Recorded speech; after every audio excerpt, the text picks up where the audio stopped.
Hello students, कैसे हो आप सभी। स्वागत है आपका लर्न स्टडी चैनल पर। आज हम आपके लिए लेकर आए हैं क्लास 11 इंग्लिश की जो सेकंड बुक है जिसका नाम है स्नैपशॉट। उसका जो चैप्टर है 2 जिसका नाम है द एड्रेस। इसकी आज हम समरी करने वाले हैं। मैं समरी क्यों लेकर आता हूँ आपके लिए मैं बता दूं। पिछले में मैं एक समरी लेकर आया था जिसका नाम है the summer of the beautiful white house. ठीक है, उसकी समरी भी मैंने बनाई। यदि आपने नहीं देखी है तो कमेंट बॉक्स में उसका डिस्क्रिप्शन बॉक्स में उसका लिंक दिया गया है, वहां से आप देख सकते हो। ठीक है, मैं बता दूं समरी क्यों बनाता हूँ। मैं समरी इसलिए बनाता हूँ क्योंकि एग्जाम में कई लोगों को या कई साथियों को मेरे क्वेश्चन समझ में नहीं आता। जब क्वेश्चन समझ में नहीं आता तो क्वेश्चन छोड़ देते हैं। ऐसा नहीं करना, आपको बिल्कुल नहीं करना। क्यों?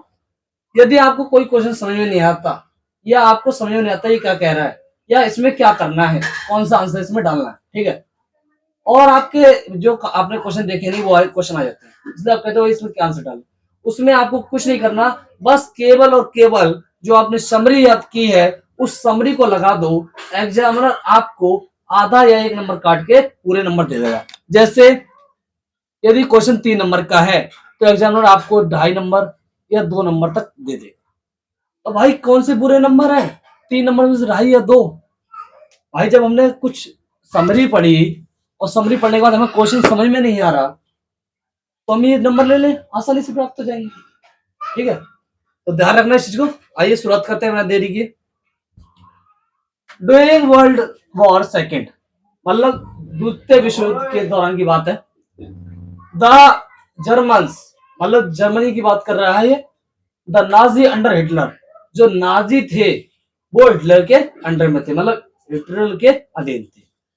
Holland 90% of the people were juice, मतलब हॉलैंड था उस पर क्या कर दिया गया, आक्रमण कर दिया गया और वहां 90% क्या थे, ज्यूस मतलब यहूदी लोग थे। Many many Jews of find in fair to other countries, मतलब मैंने मतलब कई सारे ज्यूसी थे। क्या? ज्यूसी थे, यहूदी थे, वो भाग गए कहां, डर की वजह से भाग गए अदर कंट्रीज, मतलब अलग या दूसरे देशों में। A woman and a little daughter left of her their home, एक महिला और उसकी छोटी बच्ची को, बेटी को घर छोड़ना पड़ा। क्यों? इसी के कारण, क्योंकि वहां युद्ध हो गया था तो उनको घर छोड़ना पड़ा, एक लड़की और बेटी को। The woman left all her things with the women of now him, जो औरत थी वो लेफ्ट मतलब छोड़कर गई सारा सामान, अपना सारा सामान एक औरत को जिससे वह जानती थी। समझ में आया आपको? After something she was dead, मतलब कुछ समय बाद, आफ्टर समथिंग डेड, कुछ समय बाद वह मर गई। सी वॉज डेड, कुछ समय बाद उसकी क्या हो गई, मृत्यु हो गई। ठीक है, वो मर गई। वट, लेकिन उसकी बेटी तो जिंदा है। What her daughter remembered of place where she used to give live with her mother, लेकिन उसकी डॉटर है, उसकी जो बेटी है उसको याद आता है, रिमेम्बर्ड मतलब याद आता है कि वह जगह, प्लेस मतलब वह जगह जहां वह रहती थी। यूज टू लिव, कहाँ रहती थी, विद हर मदर, अपनी मदर के साथ। ठीक है, लॉन्ग आफ्टर वार मतलब लंबे युद्ध के बाद। Her daughter came in town where she used to live with his mother या मदर, मतलब लंबे युद्ध के समय बाद वह लड़की जाती है उस शहर में, उस नगर में जहां वह रहती थी।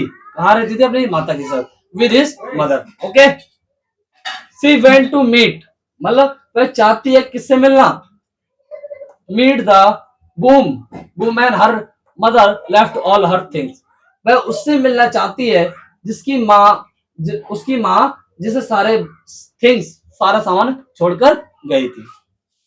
ठीक है, उसको मिलना चाहती है।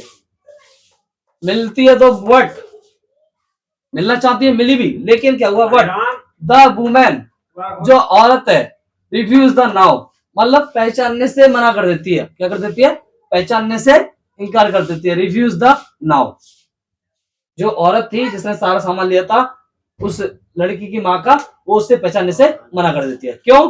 Because she was no want to return all thing, वो उसे पहचानने से मना कर देती है, क्योंकि वह वो सारे सामान, ऑल थिंग्स देना नहीं चाहती वापस। यही थी हमारी समरी। आप देख रहे होंगे कि बहुत आसान शब्द है, बहुत ही सरल है, जो आपको एक ही बार में पढ़ते हुए याद हो जाएंगे। तो आशा करता हूँ आपको वीडियो पसंद आई होगी। लाइक कीजिए, शेयर कीजिए और सब्सक्राइब कीजिए। आता हूँ फिर आपके इसी अगली वीडियो में।